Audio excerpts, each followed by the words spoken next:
Hello. Welcome back to school. Okay, so I'm going to read through this. I don't know if I did chapter 4, um, but we're in chapter 5, and I don't know if I did chapter 4, but we're going to go through chapter 4, and then we're going to go through chapter 5. So, already got the page scanned and all that good stuff. I don't know what that one does. It has a... They don't even have any arrows on here. With the verbs or to the attack voca. I don't know what it's doing. The form of the verb used to give orders is called the... I don't know what it's doing. Okay, we're gonna do this again. Nominativus. The verb you please place your document. Eubity. Imperative indicative 1 voct vocate. Pronoun nomis accum generalis. In Sakul. Chapter 4 we now leave the children for a while and turn to the grown-ups. There is a worried look on Julius's face. It turns out that a sum of money is missing. Who is the thief? The problem is not solved until the end of the chapter. Of course, and by then the culprit has already decamped. Later, in Cap 6 and 8, you will find out where he is hiding and what he does with the money. But right now you must set to work to discover who is the thief. In addressing a man in Latin, the nominative in us is replaced by a special form, the vocative, Latin vocativus, from vocate, ending in E. Metis calls Davos crying, Dave, 1:25, and when Davos greets his master he says, Salve, Domini, and Julius answers, Salve, serve, 11:34-35. The form of the verb used to give orders is called the imperative, Latin imperativus, from imperit. The Latin imperative consists of the shortest form of the verb, without any ending, the so-called stem, gvoct, tac, veni, or a short e is added when the stem ends in a consonant, as in ne, the stem is pawn. Examples, il 24, 27, 37, 60, eat. The stem of a Latin verb ends in one of the long vowels d, I, or in a consonant. The verbs are therefore divided into 4 classes, so-called conjugations. Ast conjugation, 4 verbs, with stems ending in d. Voct, canta, post. Second conjugation, verbs, with stems ending in tac, vid, hab. Third conjugation, consonant verbs, with stems ending in a consonant, pon, seem, discade. Fourth conjugation, verbs, with stems ending in I, venge, audi, dormi. To these stems the different verbal endings are added. A vertical stroke is here used to mark the division between stem and ending. When is added the last vowel of the stem becomes short, voqualt, videlt, vent, and in the consonant verbs a short I is inserted before the T, knit, stimit, discadit. This verbal form is called the indicative, Latin indicativus, stating, declaring. In the second of the 2 sentences just discadit. Quia is PCInium domini habet, 1:77. The nominative dus is replaced by the pronoun is, which is the nominative corresponding to the accusative un, English he and him, but the nominative of this pronoun is only used when it carries a certain emphasis. Here metis is contrasted with davus. When the subject is not emphasized, the verb is used with no pronoun. For example, dus endien respondit. Suis eam ies. Possessive adjective tuus, suis. Quia habest, 1:85. In English we cannot do without the pronoun. The genitive of this is ius, cf. English is, in sacu ius, lilii, est PCImia, 1:1. However, referring to something that belongs to the subject of the sentence, the adjective suis atuum is used instead of ius. Compare the 2 examples. Davus sacuum suum in MNSD nid and I am sacuos ius in MNSD estate, IL 61-62. In English the word own is sometimes added to make the meaning plain, his her own. After in not only but also us becomes d. Sacula gliilith and d in parvis estate. In sacul ius estate Presinia, 1:3. This form will be treated in Cap 5. The adjectives museum, tuus eum and suis eum are called possessive adjectives. The possessive adjectives serve to replace the genitive. Chapter 5 we have made the acquaintance of what is evidently a prosperous Roman family, to judge from the splendid villa in which they live. The plan on page 33, and the pictures of various parts of their house, will give you an impression of the layout of this typical Roman villa. Characteristic features are the atrium with its opening in the roof and pool for rainwater, in the peristyle, the inner courtyard lined with rows of columns. The first new grammatical point to be learned is the accusative plural, corresponding to the accusative singular in wm and m, which was introduced in Cap 3. You now find plural forms ending in d's and d's respectively. The plural filleth become fillets when it is the object of the verb. Julius does fillets habit. Similarly filly changes to fillets. CLL 3-4. The accusative of masculine and feminine nouns always ends in m in the singular and in s in the plural. Neuter nouns of the same ending in the accusative as in the nominative. Sing wm, plurte. Secondly, you will see that the particles ob, cum, x, in and sign cause the following nouns to take the ending m, n, or d, f, and in the plural is ex hort, abimilia, intrid, cum liberis, sign rossus. Such prefixed words are called prepositions, Latin prepositions, placing in front. You have already seen examples of the preposition in italic, in impaired romane, in sacculum. The forms in d and is are called ablative, Latin ablativus. The prepositions ob, cum, ex, in, sign are said to take the ablative. New forms of the pronoun is are now introduced. Feminine ea, neuter id, plural it, equals e7, eae, ea. In the accusative and ablative, this pronoun shows the same endings as the noun it represents. Remembering the accusatives human and you will identify forms like ed, abl sing, ets, acc plur, and ig, equals ice, abl plur. The genitive plural is edrum. Thus for dominus servorum you find dominus erim, but the genitive singular has a special form eus, which is the same for all three genders. You have already had Sacuosius, Julie, now you find Insusius, Siri, 1, 18. These genitives correspond to the English possessive pronouns is, her, its, their. Lastly, you learn plural forms of verbs. 1. When the subject is in the plural or more than one person, the verb ends, not in, only, but in nt.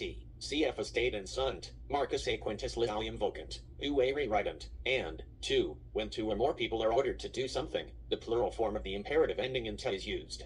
Mars a cant, I alium vocate, tact, uere, audite. In the consonant verbs, third conjugation, a short vowel is inserted before these plural endings. I before telling you before nt, discadite, uere discadent. Even in the I verbs, fourth conjugation, u is inserted before nt, pae revenient. Julia's remark puere and rident, 170, shows that rident, which is usually an intransitive verb, can take an object in the sense laugh at, paerige liam rident. The consonant verb agitagun denotes action in general. Quidagit Marcus, quidagun puere, English 2. The imperative of this verb is often put before another imperative to emphasize the command. For example, vini, serve, agite, veniti, serval. The Roman villa. Accusative sing and plur sing Prepositions ob, cum, ex, in, sign plus minus 60 is. Ablative sing dg pronoun is aide sing mf. Ea imperative and indicative sing pluon and whale vocal and vidi vitaler. Rident plus acc. H, agite, plus imp. End of text. Okay, well that concludes that. I need to check and see what's up with the kitty. She is crawling on my desk.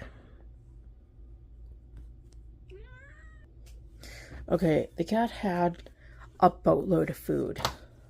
She just wanted me to be with her while she started to eat her food. She's very, I don't know. She's a stickler. Okay, so I'm going to do an update with Latin materials. On Wednesday, we did not have Latin. Instead, I taught Magister how to read and write Braille. He doesn't know grade 2, but he knows grade 1. So I brought like the Bible and some reading, like Green Eggs and Ham, and taught him how to read Braille. So we didn't have Latin. He actually enjoyed the Braille more than he thought he was going to. I don't know what he thought, but he actually was very determined to read through a page of Braille. He was kind of using his eyes and his fingers, which is fine. And I wouldn't expect him to use his eyes.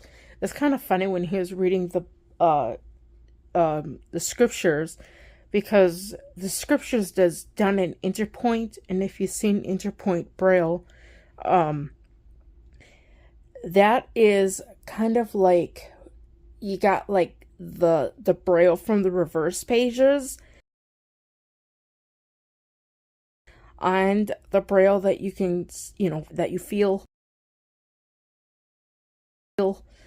with your fingers all on the, like, you can kind of see the underdots, if that makes any sense. I don't know how to explain it. But, anyways, so he was trying to feel the underdots of the next page, essentially. And I had to kind of explain to him what he was not supposed to feel for. But, yeah. Either or. He kind of got through some of it. He couldn't read through the St. John passage because it was all in grade 2 braille, and he says, well, let me just work through green eggs and ham first. So, but I guess it's kind of a little comeback when he gave me St. John in Latin, 18 verses.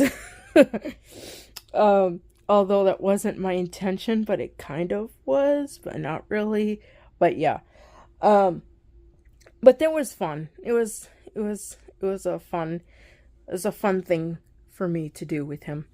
Let's see. Friday we went through the miscellaneous homework pages. We didn't do like everything. We did some of them orally, but some of them we kind of worked out like a couple on the board.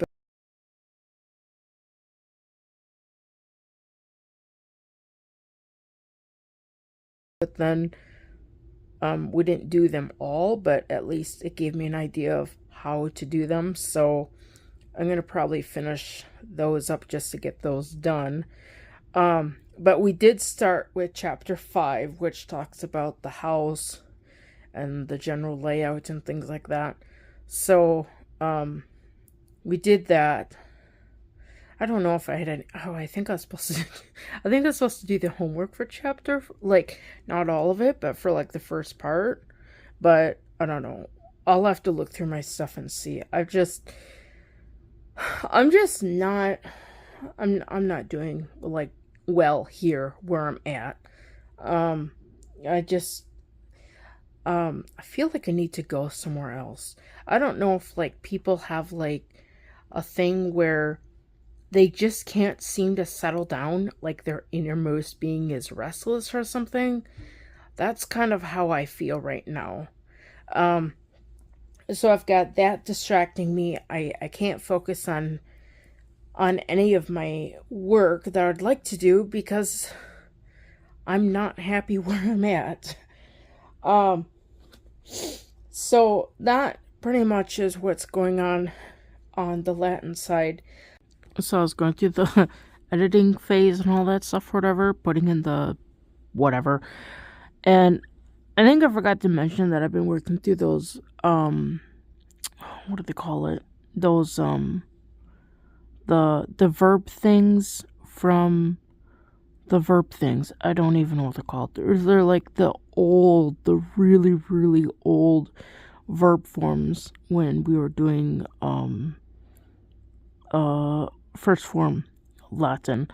I did work through a couple of those on Saturday, so those are kind of slowly getting done. I think we're gonna take August off because Magister's gonna need to like get settled into his new housing or whatever when it goes back to school.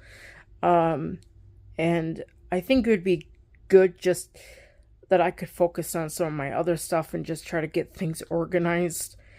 But I don't think we're going to do Latin in August. I don't know. But I think that's what we're doing, but I don't know. So that's kind of where Latin is at right now. So I need to get things ready, get the flashcards so I can write out the rest of the I gotta write out the words. I gotta use a black Sharpie because I don't have any like black markers that I can use because they're all dead or dying. So I need to figure that out. But I don't know. That's the other thing. I need to get stuff for the schoolhouse and I don't have any money to get stuff for the schoolhouse. So I'm just trying to, make it one day at a time right now. So that's kind of where things are at with Latin. Please like, share, and subscribe. And don't forget, ring the notification bell for all notifications.